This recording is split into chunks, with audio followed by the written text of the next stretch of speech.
Welcome to the totally awesome fishing show. Trout fishing tips this time. Now, a lot of you guys, probably a bit like I am, are rushing trying to finish jobs just to grab a 3-hour fishing session, really, late afternoon trout fishing into the evening. Now, my reason for picking this is targeting what we call in course fishing the bite time, and it's exactly the same if you're fly fishing for trout. You need to be there when they bite, i.e. when those trout are feeding on the insects and they're most active. Hot bite conditions are not really conducive to having great trout sport. Most fly fishermen will tell you that and confirm it. But I've been waiting. We've had hot weather for about 7-8 days now. That will increase the temperature of the water, get that activity with insects really firing, and don't forget, it's not just insects for trout that hatch out and grow in the water or move up through the water columns. There's also all these terrestrial insects are also active when there's a change in temperature like that. But of course, you've got to get the balance right. You've got to get warm weather followed by cloudy weather. Now, the reason for that is the trout will feel better in, they just generally feel better in cooler conditions, and they feed better as well. So, totally awesome tips now is check out a weather system that's coming in. It can be high pressure, it can be hot, and it can be tough fishing, but look for the first sign that that weather breaks down. As soon as it does, get out on the water, especially late afternoon and early evening, and you could pick up those extra fish. Now, a short little trip like this can pay dividends, or you can have a blank, but by targeting that specific period there, you should have a very good chance of catching. Now, I'm actually here at Frensham Ponds Trout Fishery in Surrey. Beautiful little spot, several small lakes here, and really good for, wait for this, yes, wild brown trout. It is obviously stocked with rainbows, but the owner, Richard Trout, and his wife just showed me up on the cleaning table there's some eggs being squashed where somebody's gutting some fish. Oh, what is that, he said. What do you think that is? I said, well, it looks like squashed trout eggs to me. The biggest of which is about 2 pounds. Most of them are tiny little things, but apparently they are exquisite in shape, the clarity of colours and markings, but they ain't easy to catch. It could be very small, tiny little flies on the surface, little mini buzzers, fine line, and maybe one of Sid Knight's new adult wing buzzers. I might try one of those later on and see if I can pick something up. First of all, I'm just going to see if I can catch a fish that's using just a regular floating line. Okay, there, 9-foot leader, bit heavy, 7 pounds, bit heavy, but I'm going to give it a try. And a damsel, good old tried and tested damsel there. Going to get those Polaroids on. You can't really spot fish, but I like to have the polarizing glasses on just in case I spot something cruising close in. This is not really a stalking water. This is a proper fishing water where you have to be weighted and keyed up to strike and lift into the fish. I'm going to give it a go and see if my little hunch of the last 7-8 days is paid off, and if I'm actually going to get some fish in the next 3 hours. Fingers crossed. Here we go.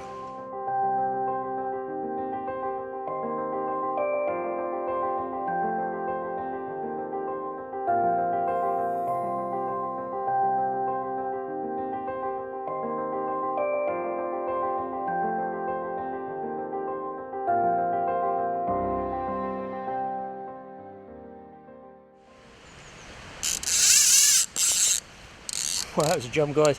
That shows you just by being in the right place at the right time. Picking the absolute right time for fly insect movement is critical, and I've got to get the fish in yet anyway.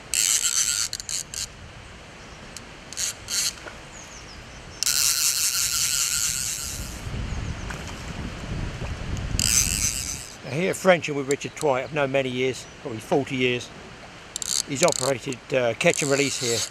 It's really been successful for him, which a lot of other put and take trout fisheries don't get. So it's nice to be able to come and just do a short little session and be able to pick up maybe the odd fish or two and still let them go. Quite fortuitous actually, because I was going to fish just there, but another angler didn't want me fishing next to him. So although there was a space there, I was banned from fishing by him, so I moved to another lake. So it was lucky, really.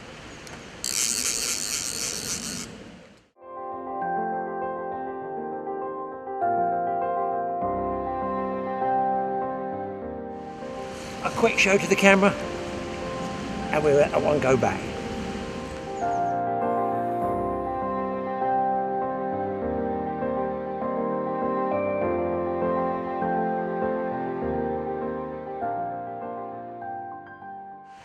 Well, the reason I think I got that fish is because I'm stripping really fast. What happens during the day, the other anglers have been fishing here, generally are fishing the nymph at a standard speed, slow tweaks, and the fish just get turned on totally by something that's suddenly zooming past their face. Let's fish this cast out. Plus I think what also happens, there's some small fry in here, and in the evening, same thing happens like the insects, they get very, very active, darting around, and I think those trout are tuned in to eating the small fish as well. So a faster strip can often work wonders if you're late afternoon, early evening, after that hot spell.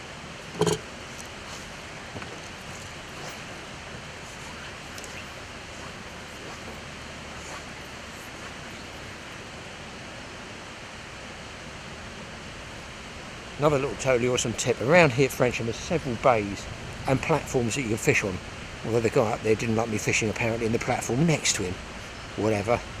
Get a bit of carp fishing, and it's getting like the old carpies there. Anyway, I just offered to switch places. No, that wasn't good enough either, so I've moved to another lake entirely, so hopefully that satisfied him. It certainly satisfied me, because I got a trout out of it. But what I'm doing, look, there's one just risen down on a cast, is I don't want to go down on those platforms, I want to cast down towards them. I feel if I go down towards them, I'm going to spook any fish. I'll try and do a longer cast, but always watch your back cast through the gaps in the trees here. And you know, I said it was lovely and peaceful here. It wasn't until the tractor turned up with the farmer doing his crop spraying or whatever he's doing.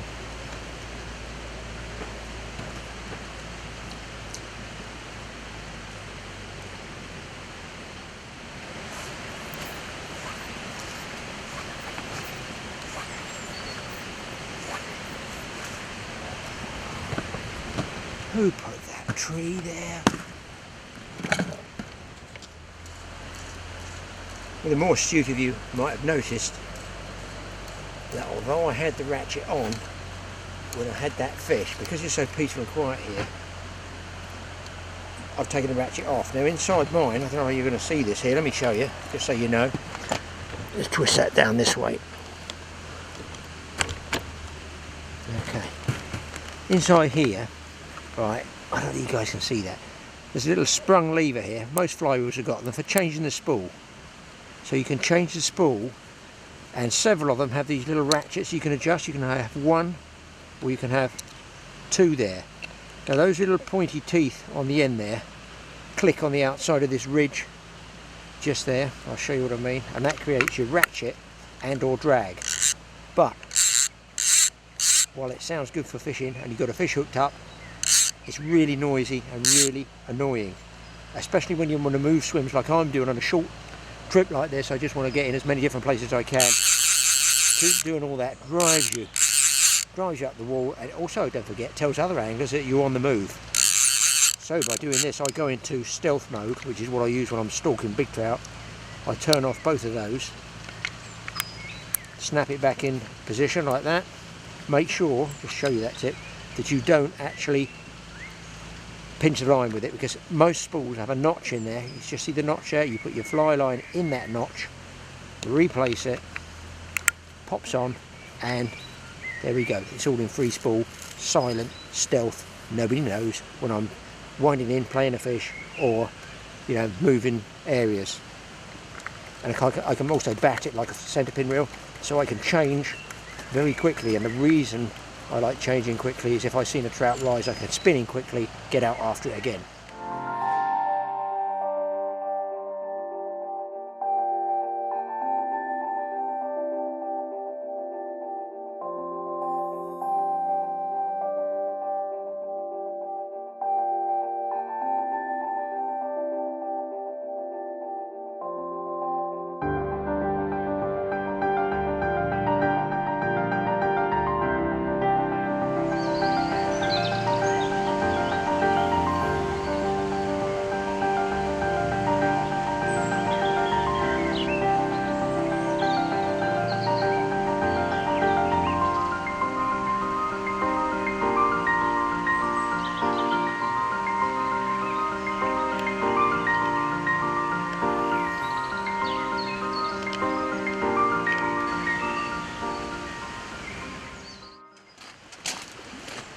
Big altogether, isn't it, that one?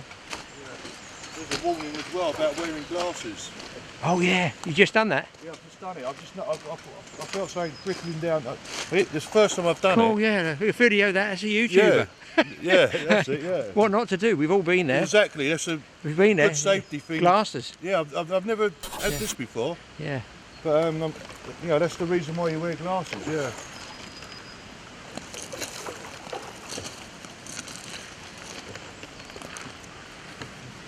They certainly give a good scrap in it, don't they? Yeah, they do. Yeah. And that sounds like that was a very wise fly change. Yeah, exactly. Yeah, I know. I was on the dry and. Oh. There you go. 3 in the net now. You won't be able to lift this soon if you keep fishing. Oh, look at that. That's a big, much bigger Yeah, it's one. bigger altogether, isn't it? Yeah, yeah. You could tell by the scrap it was a better fish. Yeah. They're all nice and silver too, aren't they? Yeah.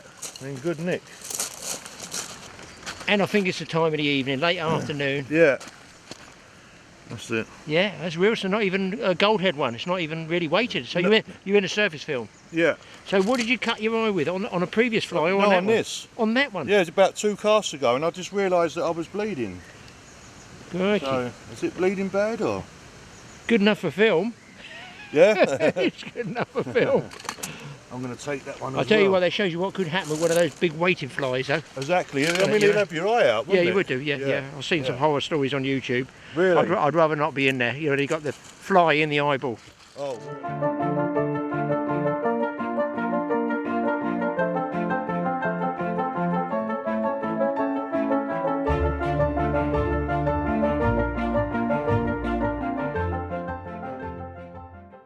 I'm down here on the second lake, and second lake, it's the main lake actually.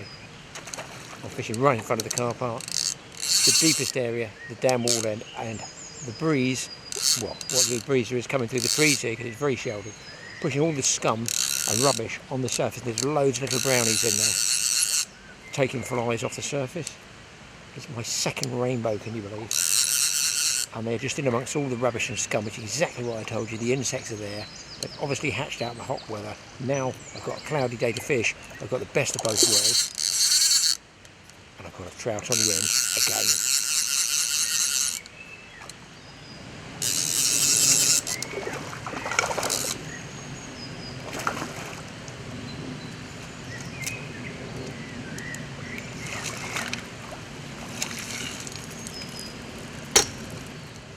One quick look at it. Fish has to be not losing before I can show him to you. There we go, about. You tell me, folks. £2 of anybody's money. Back it goes to fight another day. Catch and release trout fishing. Generally release them in the net, guys. But owner Richard said I could just show you one to the camera. Well, 2 actually. You can see in the cold water they go away, no problem whatsoever. We all know that sound. We all know that sound of fly fishing. Try and get you a little bit closer, guys.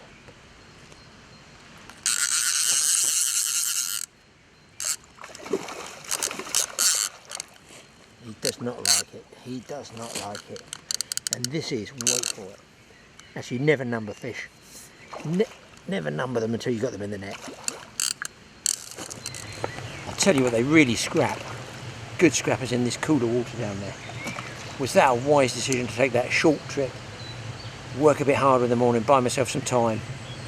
That other guy had some fish as well. Brilliant. That's the old saying, be there when they bite.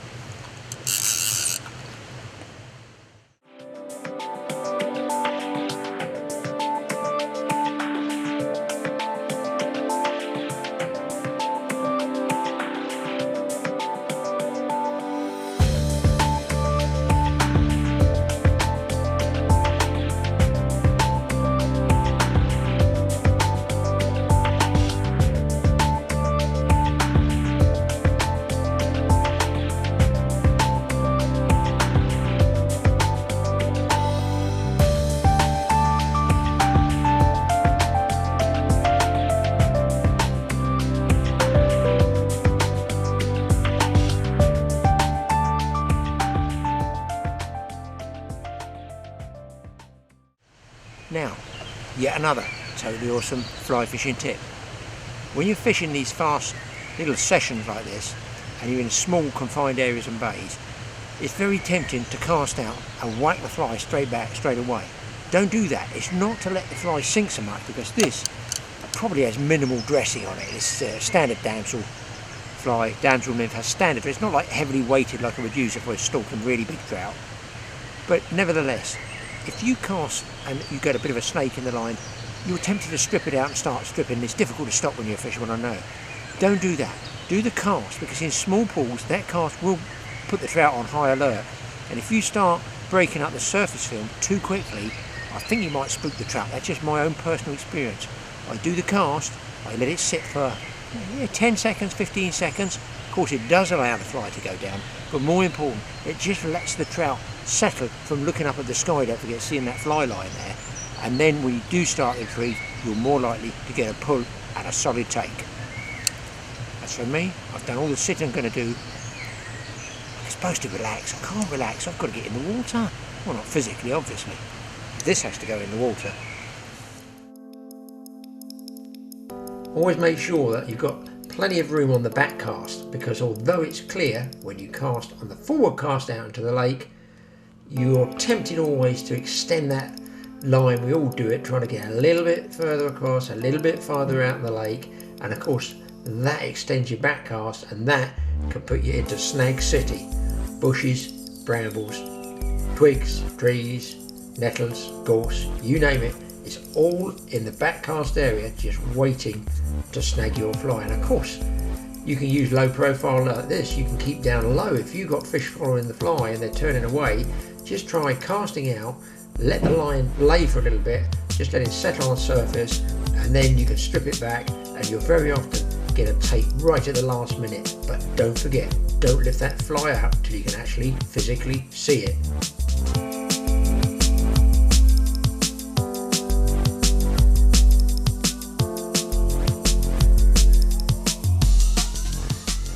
And don't forget, vary that speed. On this evening in question, I was definitely getting the takes by doing what the other anglers weren't doing, and that was bringing back the fly in a fast retrieve.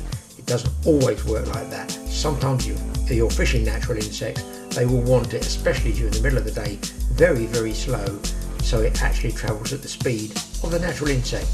But I like to mix things up a bit, and whatever catches the fish, that's the retrieve you want. And you'd think this was a forward cast. Wrong. I'm going to take a back cast and send it right down the bank, parallel to the bank, in an area where probably nobody else casts. Well, here it is, guys, the smallest trout in the world. This is what we were looking for. A wild brownie, baby little brownie. Whatever is he doing, taking 8-pound mono and a great big damsel fly. But just look at the markings on that. Now that is a perfectly wild one. Beautiful little fish. Get it straight back. Look at the size of his mouth. I'm going to say that fish has a big predatory mouth there. For its size anyway. You know, when you look at the size of it and actually cast to it. I've seen him dimpling and rising. I thought, well, just before I go onto a small buzzer and a light line, I'll just give it a few throws. Beautiful markings. Lovely little fish. Let's get it back. And of course, another of the advantages of just doing these short trout fishing trips is you can have a little break. You can set yourself a little target, maybe 1 fish, 2 fish, could be a rainbow, could be a brownie, and it's so peaceful here. Sooner or later you just have to have a break and listen to the sound, just the wind in the trees, loads and loads of birds here. It really is a trout fisherman's paradise.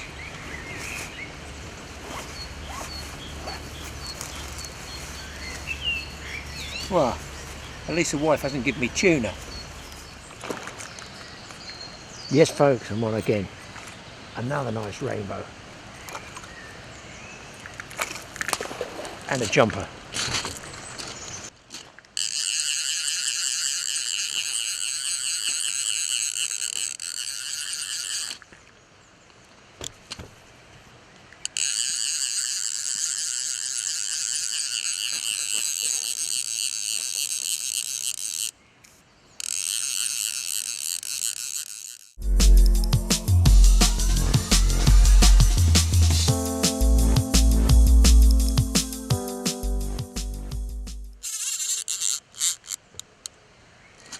He is not a happy bunny.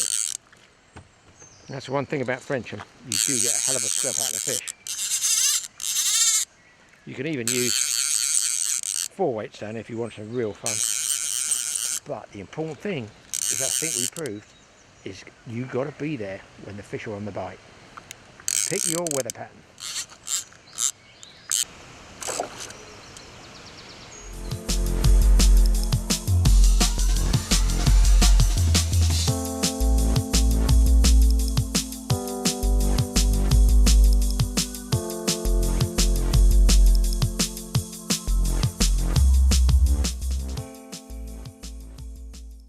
Because I'm currently having one of the best evening sessions I've ever had.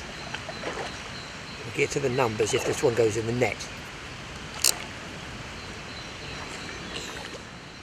I've been waiting about 2 weeks to get these conditions right, and it just pays you to be patient as a fisherman and pick the right conditions. The fish, all being well, should do the rest.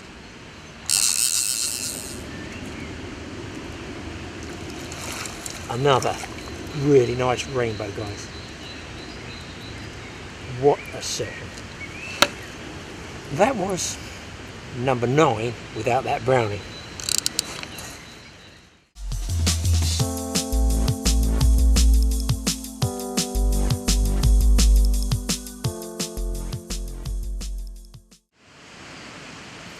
You can see the difference between taking the ratchet out of there. You can still give line, and it's nice and silent. Less exciting though.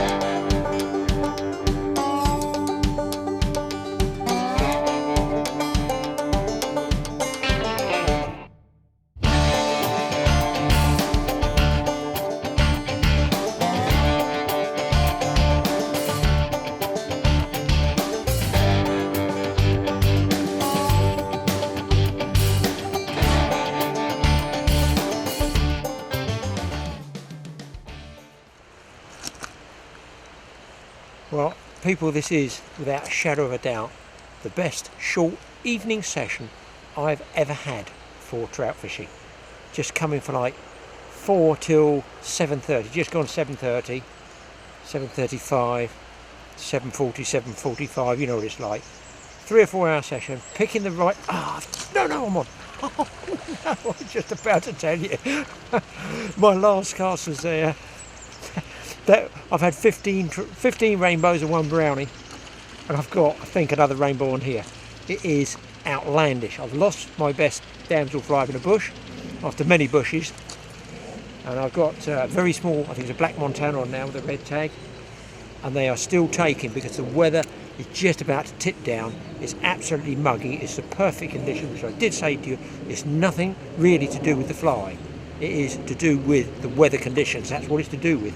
A nice warm spell pushes up the temperature, the insects start to hatch out, they rise on the surface, everything in the trees, the terrestrials, they're all coming on the water as well. Look, hey, come on, the trout know this. They start feeding, and you need to be there when it's cloudy like this after that bright spell. Man alive, are there some fish in here as well. Trust me, the owner, Richard White, didn't even know I was coming today. He didn't know I was coming. I just phoned him this morning and said I might be able to get off after work. Unbelievable fishing. It looks like 16 trout. Oh, God, it's like going to the gym. Big fish too. And that's catch and release fishing for you, trout fishing. Hope you enjoyed those totally awesome tips. Better just have one more cast, hadn't I?